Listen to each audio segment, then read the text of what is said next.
Coríntios 10, 31. 1 Coríntios 10, 31. Na realidade, eu vou concluir o que eu já fui falando sobre visão. Diga visão, conhecimento. Visão, conhecimento. 1 Coríntios 10, 13 diz assim: assim, quer vocês comam, quer bebam, quer façam qualquer outra coisa, façam tudo para a glória de Deus. Não se tornem motivo de tropeço, nem para judeus, nem para gregos, nem para a igreja de Deus. Também eu procuro agradar a todos, de todas as formas, porque não estou procurando o meu próprio bem, mas o bem de muitos, para que sejam salvos. Diga amém.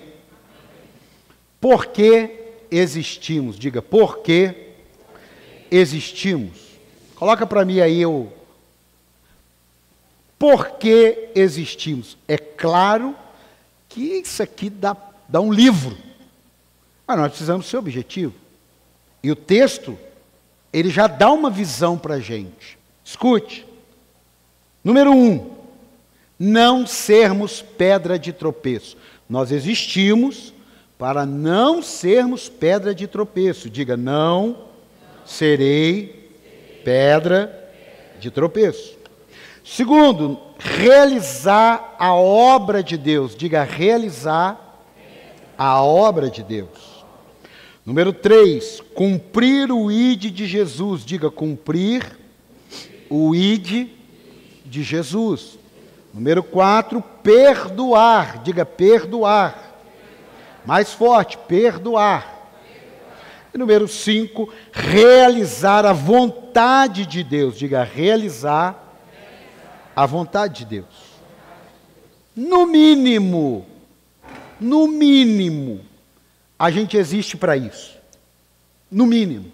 Por isso somos tão enfáticos em provocar você, em pastorear você, em corrigir você, em inspirar você. Por quê? Porque para que a gente cumpra isso aqui, não é simples, não é comum não ser pedra de tropeço, realizar a obra de Deus, perdoar. Não é comum isso. Agora, o grande desafio, que o porquê eu existo, quer comais, quer bebais, façais qualquer coisa, para a glória de Deus, e aí nós podemos escrever um livro, e eu vou me limitar a isso, como é que eu vivo o motivo pelo qual eu existo? Diga, apóstolo. Não, pelo amor de Deus, irmão. Diga, apóstolo. Como é que eu vivo pelo motivo pelo qual eu existo? Porque tá bom, eu já sei. A questão é, como que eu vivo agora? Aí, dá uma aprofundadinha. Número 1, você precisa se envolver nas causas do reino. Desce da arquibancada. Para de observar detalhes que precisam ser consertados e mergulhe para consertar. Pare de ver aonde tem falhas e diga, eis-me aqui. E diga, eis-me aqui. Irmão, deixa eu falar uma coisa. Não desanima com isso não. Quando uma pessoa vem trazer uma crítica, seja ela construtiva ou negativa, antes de qualquer coisa, eu avalio quem está vindo falar.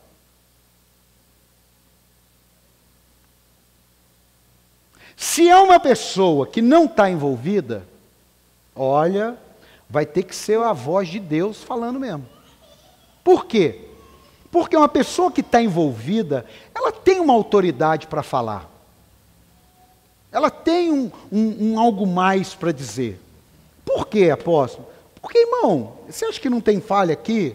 Eu gostei da irmã fazer assim, ó. Agora, quando alguma coisa, eu fazer assim, ó.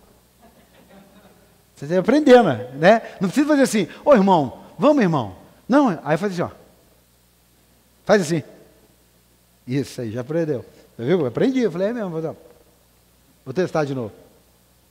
Escute, envolver nas causas do reino. Sai dessa inércia espiritual, muita informação, sabe, muito conhecimento bíblico, mas pouca prática, pouco envolvimento, pouco suor. Se suja, mas não de pecado, para limpar o outro. Dá um aplauso a Jesus aí. Número 2, como é que eu vivo? Você tem que avaliar seus relacionamentos profundos. É impossível, irmão. Você quer estar no reino de Deus, seus envolvimentos profundos são com pessoas que não querem Deus. Eu não estou falando para você não se relacionar com essas pessoas, pelo contrário. Seja luz, seja sal, amém? Mas se você acha que você vai conseguir colocar em prática o motivo pelo qual você existe, influenciado por aqueles que não têm compromisso com Deus, você vai dançar. Ele vai dizer, é um absurdo, todo domingo você está aí na igreja, toda quarta você está na igreja, tem escola online, você está lá no online. Isso é absurdo. Igreja não pode ser assim, a gente tem que ser mais livre. E você ainda separa 10% que você ganha e coloca no altar. E ainda tira uma oferta. Você está maluco, isso não dá. Você não pode fazer isso. Isso é coisa de doido. Por quê? Porque ele não teme a Deus. Ele não conhece a Deus. E eu falo isso assim muito tranquilo, não é ofensivo, porque eu já tive desse lado. Então eu sei que quando você se relaciona com pessoas de Deus, você vai chegar mais perto de Deus. Quando você, se você se relacionar com pessoas próximas a mim, vai ser natural você estar próximo a mim. Se você se relaciona com pessoas distantes de mim, vai ser natural estar distante de mim. Isso é normal. Isso é normal. Agora, Deus, escute, Ele não vai ocupar segundo lugar. Isso há uma crise hoje nas pessoas, que querem fazer de Deus uma religião, querem fazer de Deus um amuleto, querem fazer de Deus um bonequinho, que quando ele quer brincar, ele procura, e quando ele não quer brincar, ele deixa numa caixa. Não, irmão. Você precisa ter relacionamento com pessoas comprometidas com o Evangelho. Você já viu as pessoas falar assim, você tem que se relacionar com pessoas melhores que você. Esse é um extremo errado. É errado isso. Você se relaciona com pessoas que estão à sua frente para você crescer, mas você precisa se relacionar com pessoas que estão abaixo para você puxar para cima. Eu, quando cheguei novamente aqui, quando reassumi, eu tive que pegar pessoas e puxar para cima. E alguns estão crescendo até mais. Aleluia, não tem problema nenhum. O que não pode é você não estar em movimento no reino de Deus. Quem pegou aqui, diga amém. Terceira coisa, você precisa separar tempo para Deus. Você não tem jeito de ser diferente. Se você entendeu por que você existe, para você viver o motivo pelo qual você existe, você não pode deixar para ver Deus no domingo à noite, ou na quarta-feira, ou na live, ou na quinta-feira na escola do crescimento, ou no seu serviço ministerial. Você tem que ter vida, tempo com Deus. Quem está aqui? Aí tem gente, eu não sei por que eu estou fraco. Vou perguntar, mas se eu falar assim, me conta como foi os seus últimos 7 dias com Deus. Ali já vai estar a resposta. Ai, apóstolo, eu estou tão fraco na fé. Fala para mim os 7 dias seu, como foi com Deus. Ali está a prova. Irmão, fraco na fé é diferente de você estar prostrado.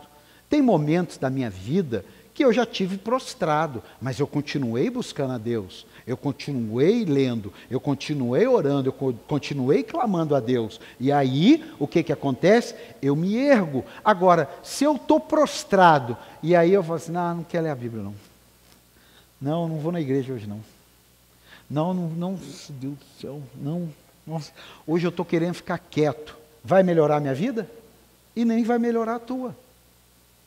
Você vai perder essa batalha. Escute, aprenda a praticar a palavra. Não é só aprender, é aprenda a praticar. Diga, eu preciso praticar o que eu aprendo. Irmão, a gente ensina aqui, a nossa igreja é uma igreja biblicista. Sempre foi, irmão. Tem os movimentos, tem tudo, traz pregador e tal, e vai, e vambora. Mas a nossa igreja é uma igreja biblicista. Você aprende, mas eu não consigo praticar. Você que tem que praticar. Eu te ensino sobre ferramentas para te empoderar, mas é você. É como o personal trainer, que ele chega e fala assim, irmão, esse movimento aqui nessa máquina é assim assado, ó. Entendeu? Entendi. Agora faz.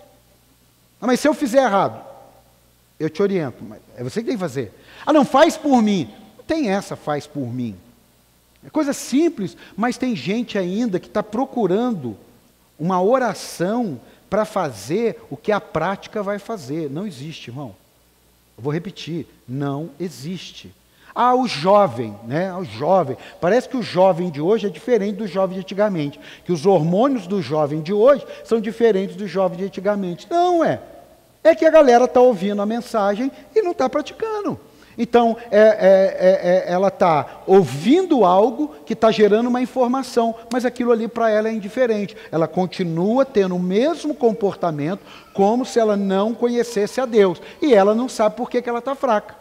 Ela não sabe por que ela está toda complicada na internet. Ela não sabe por que ela está toda complicada dentro dela. Por quê? Porque ela está ouvindo uma coisa e ela está praticando outra coisa.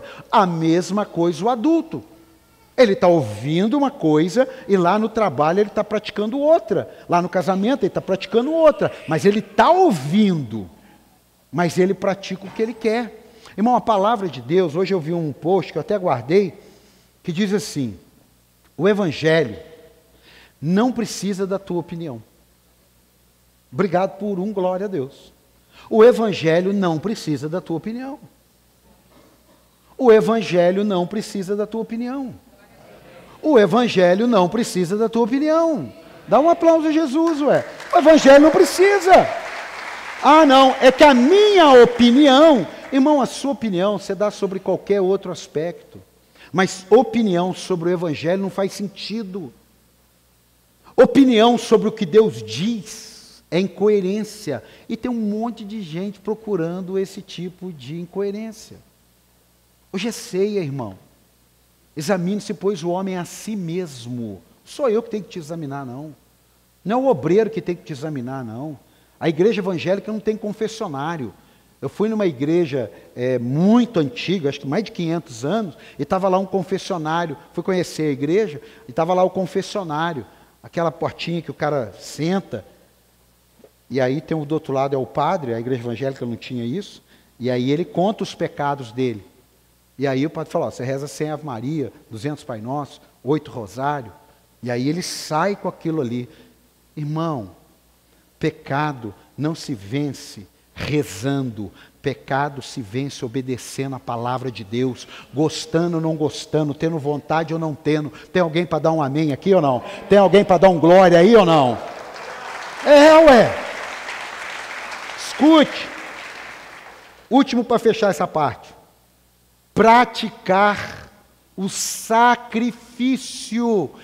Existem momentos da tua vida que você existe para se sacrificar. Amém? Não, apóstolo. Esse negócio de hoje ninguém quer mais sacrificar nada. É por isso que tem tantos cristãos superficiais. Tem tantos cristãos tranquilos com a sua vida, sem nenhum constrangimento em estar contrário à palavra de Deus. Ele está tranquilo. Eu não estou falando quem está chegando agora, não estou falando quem tem 1 ano, eu estou falando quem tem 2, 3, 5, e ele está tranquilo. Ele tem vontade, ele faz. Se é um sacrifício, porque, eu vou ficar, poxa vida, um jejum de 12 horas, você desconta 6 dormindo, sobrou umas 6 horinhas para você. É um sacrifício para muitos, sim. Eu não consigo ficar de manhã sem tomar meio litro de café. Não, vou ficar sem tomar meio litro de café. É um sacrifício, mas muito pequeno. Isso é para todo mundo estar na mesma vibe. Quem está aqui, diga amém. Quem está aqui, diga glória a Deus. Sacrifício. E entrar numa live 22 horas, porque a sua igreja está com um projeto, é complicado, passa até a ser um sacrifício. Mas tem gente, não. Mas entra na live de um monte de gente, comenta num monte de gente, faz um monte de coisa. Mas aquilo que está alimentando ele não faz sacrifício. Ajuda o Médicos Sem Fronteira, mas não dá um nome no voluntariado da igreja. Eu conheço gente da nossa igreja, muitos anos, ajuda o Médicos Sem Fronteiras e não serve no ministério. Como é que explica isso? Por quê? Não. E se eu não ensinar você, o mundo vai te ensinar isso daí. Porque sempre Jesus é aquele que tem que ser deixado de lado para o mundo. Sempre. Sempre Jesus é aquele que deve ser segundo plano. Não pode dizê-lo primeiro plano, não. Porque Jesus é maravilhoso. Como Jesus fosse um carente emocional. Não, Jesus é resolvido. Chegaram para Jesus e falaram assim: Senhor, o Senhor nos mandou ir pregar aí nessas cidades. Por um acaso, se a gente chegar em alguma cidade e as pessoas não te receberem e não nos receberem, o que a gente faz? Vai para o jejum e oração? Não, ele falou, você sai de lá, quando chegar na porta da cidade, você sacode os seus pés para nem a poeira ser levada daquele lugar. Olha para você ver. Jesus pregou para 15 mil pessoas. Quantas? Quantas? Quando ele disse o sermão do comprometimento, quem não comer da minha carne, não beber do meu sangue, não tem parte comigo, 15 mil pessoas foram embora. 12 pessoas sobraram ali. Imagine se eu aqui começo a pregar e começo a levantar gente, ir embora, eu iria falar, meu Deus, o que aconteceu? Jesus vendo 15 mil pessoas que no dia anterior comeram pão e peixe à vontade, que foi a multiplicação, pão e peixe à vontade, deram glória a Deus. No outro dia, as mesmas 15 estavam lá, e quando Jesus falou, agora nós vamos entrar para o nível do sacrifício, começaram a vazar, sobrou 12. O que Jesus falou? E vocês não vão embora?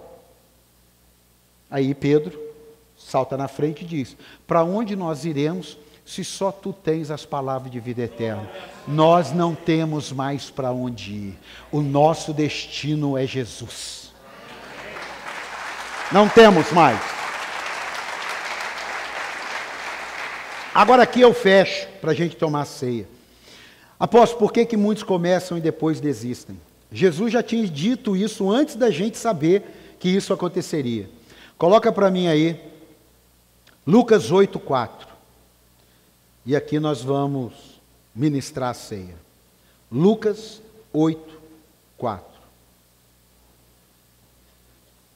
Reunindo-se uma grande multidão e vindo a Jesus, gente de várias cidades, ele contou esta parábola. O semeador saiu a semear. Enquanto lançava a semente, parte dela caiu à beira do caminho. Foi pisada e as aves do céu a comeram.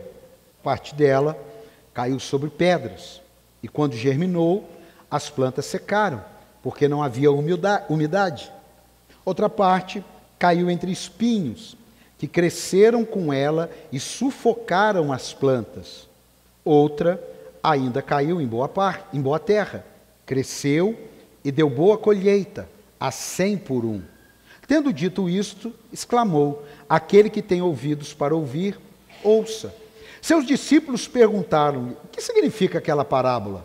Ele disse, a vocês foi dado o conhecimento dos mistérios do reino de Deus, mas aos outros falo por parábolas, para que vendo não vejam e ouvindo não entendam.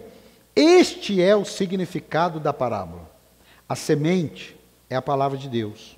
As que caíram à beira do caminho são os que ouvem E então vem o diabo e tira a palavra do seu coração, para que não creiam e não sejam salvos. As que caíram sobre as pedras são os que recebem a palavra com alegria quando a ouvem, mas não têm raiz. Creem durante algum tempo, mas desistem na hora da provação. Gente, a única parábola mais explicativa que existe é essa. Pois não creem durante algum tempo, mas desistem na hora da provação. Quem conheceu algum crente que desistiu na hora da provação? Aí continua. As que caíram entre espinhos são os que ouvem, mas ao seguirem seu caminho, ou seja, veio domingo na igreja, amanhã na sua casa, no seu trabalho, no seu casamento, com seus amigos, no futebol, amanhã são sufocados pelas preocupações, pelas riquezas, pelos prazeres desta vida e não amadurecem. Mas aí somos nós. Oh, pelo amor de Deus, aí somos nós. Dá um aplauso aí. Mas as que caíram em boa terra são os que ouvem com um coração bom, generoso, ouvem a palavra, a retêm e dão fruto com perseverança. Por que perseverança? Porque apesar de ter sido a boa terra que a semente caiu, o diabo vai tentar, o mundo vai tentar, a pressão vai tentar, os problemas vão tentar, tudo vai tentar tirar essa palavra de você. Então, olha para quem está do teu lado e diga: parabéns, boa terra. Dá um aplauso e fica de pé.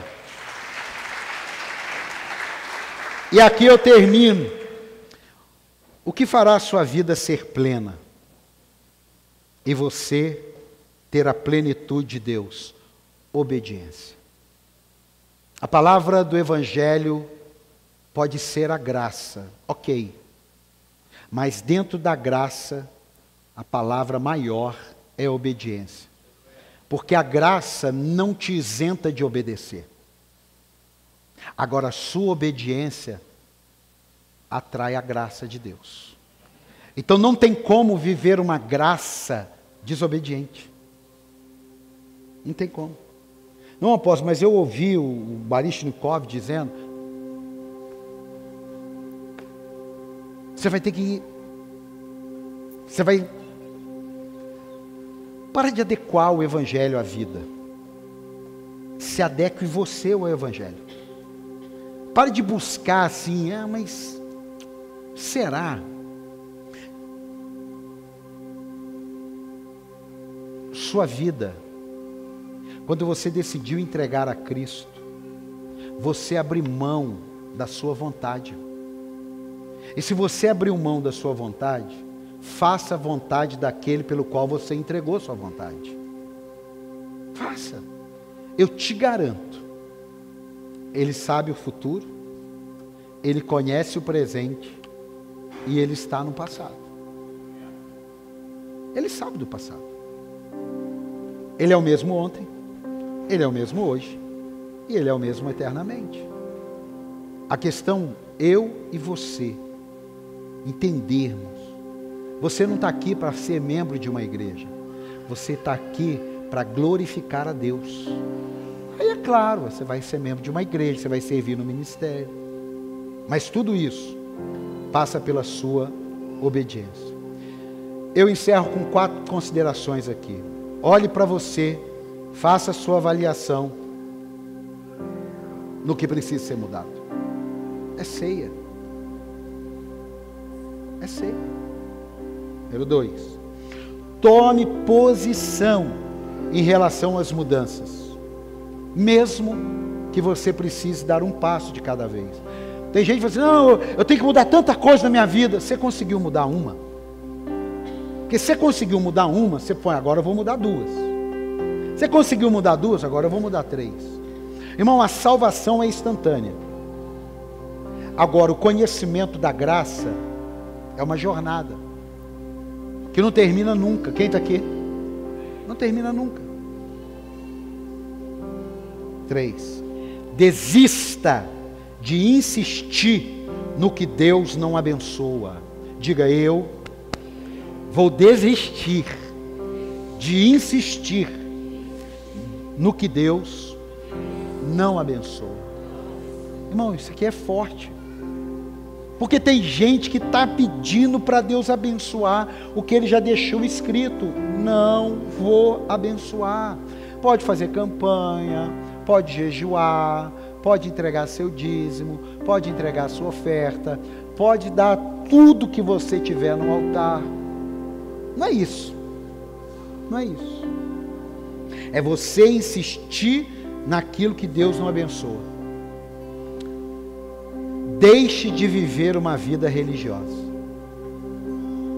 Sabia que tem muita gente ainda religioso? Ele não consegue se abrir para o novo.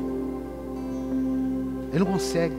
Hoje eu vi 60 anos a Assembleia de Deus do pastor Silas Malafaia, escola bíblica dominical. Eu fui pregar semana passada e o filho dele falou que a partir de hoje a escola bíblica dominical seria a escola da palavra, porque seria agora no dia de semana. Domingo, hoje, primeiro dia, 60 anos de Assembleia de Deus. Começou com a Assembleia de Deus da Penha, hoje a Assembleia de Deus Vitória em Cristo. 60 anos. A escola bíblica agora chama Escola da Palavra. Qual dia? Para umas igrejas segunda, para outras terças, para outras quartas e para outras quintas. E domingo? Culto domingo de manhã, o mesmo culto domingo à tarde. Em nome de Jesus, em breve, vamos voltar o nosso culto na parte da manhã e o nosso culto na parte da tarde. Dá um aplauso aí. A gente ainda tem muito lugar. Apóstolo, por que a gente não faz um culto às 10? Porque a gente tem muito lugar ainda para colocar no domingo, e aí a gente dá esse salto. O que eu quero dizer para você? Mudou a ferramenta, mas não mudou o propósito. Deus pode mudar ferramentas na nossa vida. Aquilo que funcionava há 60 anos, não funciona mais. Mas qual é o propósito? Precisamos aprender a palavra de Deus, ponto. Então tem coisas na minha e na sua vida que você não pode ficar com uma casca religiosa. Você vai precisar andar e entrar num outro ambiente. E com isso, você vai entrar num nível espiritual, num nível de maturidade, que servir para você não vai ser um sacrifício, vai ser a continuidade da sua frutificação. Diga: 2024 é o ano da frutificação.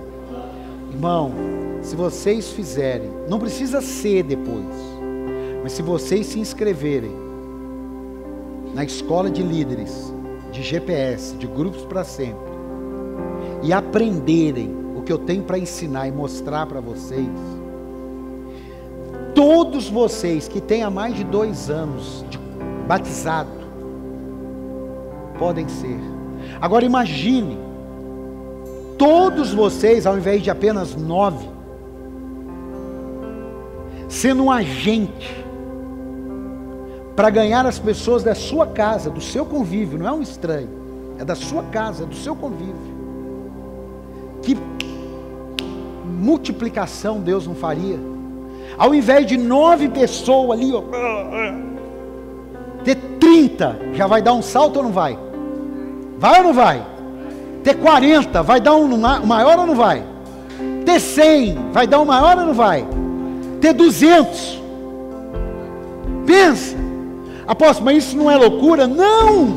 Se você fizer a escola de líderes, você vai decidir depois, você vai decidir, apóstolo, se eu fizer a escola de líder, eu não quiser ser, ok, é melhor você fazer e decidir não ser, do que sem fazer, você decidir não ser. Quem está aqui? Irmão, hoje é uma noite de ceia. Eu estou falando com os filhos da casa. Deus quer enviar uma multidão, mas sem gente para cuidar, é pescar um peixe e jogar na areia. Não adianta Deus enviar amanhã 200 pessoas aqui, nós vamos ficar maluco. Por quê? Porque não temos gente para cuidar. Então, nós vamos preparar a tenda, alargar, puxar as tendas, colocar as estacas e eu a encherei, diz o Senhor. Você pode aplaudir a Ele por isso? Você pode misturar com glória? Nós vamos tomar a ceia. E assim que nós tomarmos a ceia, o Ministério de Louvor vai cantar uma canção. E nós vamos clamar a Deus. Você sabia que avivamento não é para quem não é crente? Porque quando fala assim, a cidade vai viver um avivamento, são crentes que vão despertar para o avivamento. Não crente, são crentes. Então que nessa noite, eu e você vivamos um avivamento para a glória de Deus. Você pode dar um amém aí ou não? Eu quero ler um texto.